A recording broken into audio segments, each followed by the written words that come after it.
Sözünün değeri var, hakkın nefesi.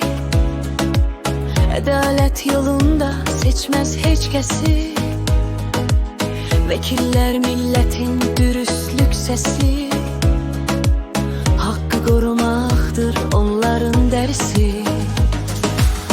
Adalet seninle yerin tapacak. Kanunun ışığı senle yanacak. Devletin seninle gurur duyacak. Ne güzel bir şeye sahipsen vekil. Sen en büyük zirveye layıksan vekil. Bir senet, bir kalem, bir ürək yeter.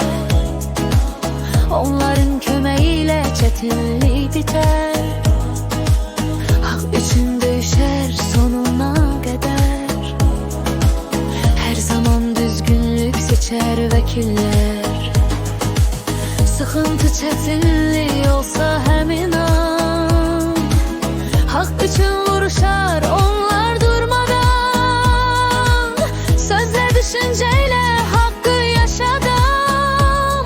Vekiller kanunun özüdür inan. Adalet seninle yerin tapacak. Kanunun ışığı senle yanacak. Devletin seninle